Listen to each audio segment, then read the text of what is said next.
What's happening, guys? It's me, Anthony Mars Jr. on PR Lost Galaxy 2014 and also via the Mars Jr. channel.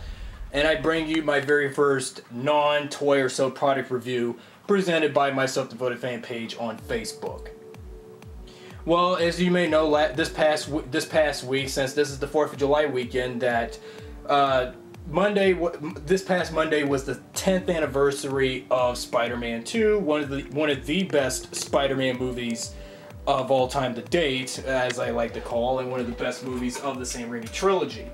Now, dawning back on what I thought about what I said years ago as Spider-Man 2's release and years after it came out, I said some really bad things about the film, knowing that Spider-Man 2 is indeed a lot better than the the Spider-Man 2 was a lot better than the first movie and one of the best and one of the greatest comic book movies to date. But years went by though, and even following Spider-Man 3 and years since that came out, I said some really mean things about Spider-Man 2 and why do people say Spider-Man 2 is one of everyone's favorite, comic book movies, one of the best Spider-Man movies. And knowing that Spider-Man 2 is great, and knowing that the third movie was crap. Just like the third X-Men movie, Spider-Man 3 wasn't all that great. And that's why the X-Men and Spider-Man franchises had to take a few years for their franchises to be rebooted, for X-Men with First Class and Spider-Man with 2012's The Amazing Spider-Man. Now, since I have both the movie and video game of Spider-Man 2, since I just recently played the game this past week on the Mars Jr. channel, I will replay this game for PR Lost Galaxy 2014's gaming channel that I will set up soon, and also show some of the gameplay on the primary channel. But today I'm going to do my very first DVD review, which I never did, which I want to do for a very long time. So unfortunately, after 10 years with the actual DVD of Spider-Man 2,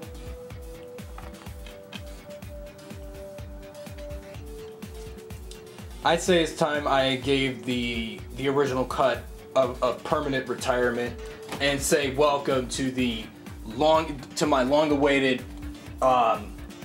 possession of the director's cut, Spider-Man 2.1, which includes which is a all-new 2-disc extended cut, which includes never-before-seen footage not shown in the original, film version. I remember I was on YouTube and saw some footage, well actually one scene though when we get to it. I'm not going to show any footage of the movie due to copyright by Sony and all, because when it comes to me uploading footage from any movie or TV show, it's copyright. So I'm just only going to show the box art and what the DVD looks like.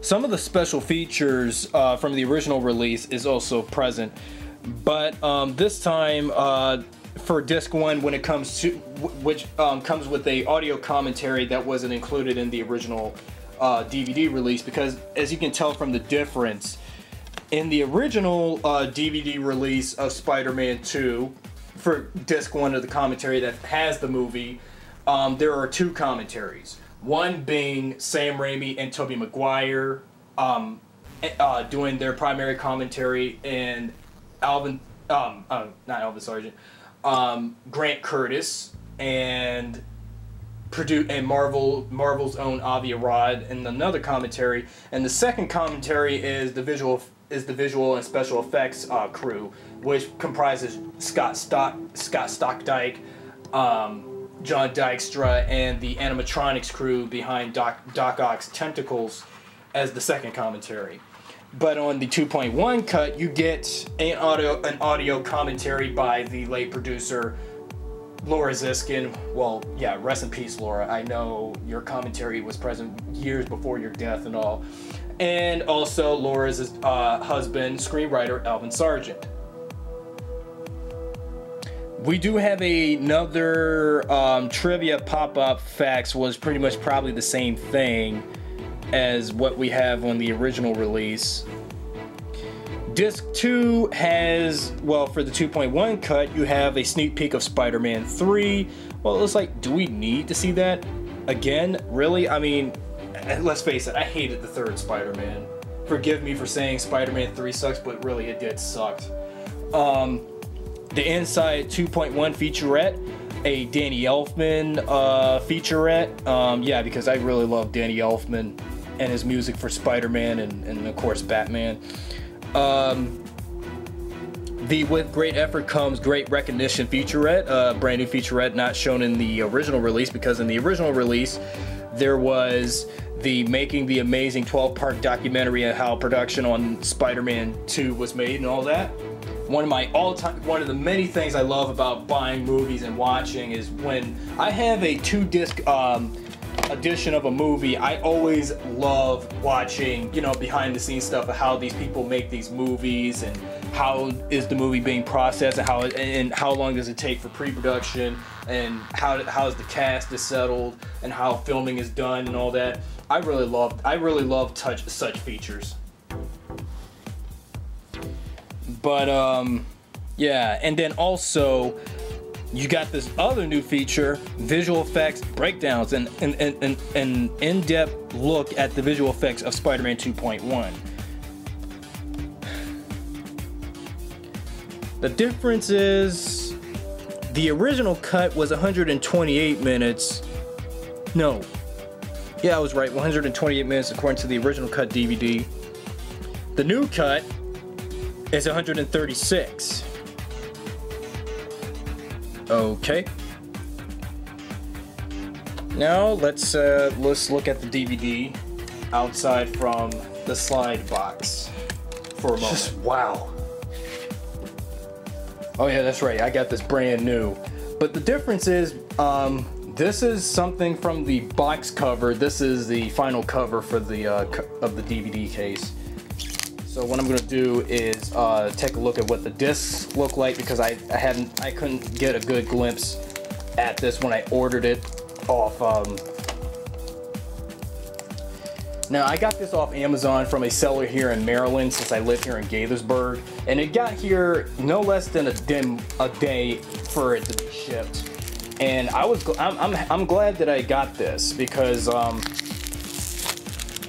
this was a fast delivery from the seller that I got from Amazon, who sold the DVD by the seller Sus727. I'll give him a product review on this later. Yeah, I mean, this is really good. This is some good stuff. Just getting a director's cut of what was one of my favorite movies from the Spider-Man trilogy, and knowing that, though, like when I got the Spider-Man 3 DVD and this, there's no special effects booklet, no scene selections no scene selection guide. This is the new version of disc 1, and this is the new version of disc 2 that wasn't featured in the original cut, because when I had the original, well, since I still have the original cut of the movie, this is what the original DVD looked like, with Spider-Man's web design, and the second disc, which I lost, with Doc Ock's tentacle and a glimpse for disc 2.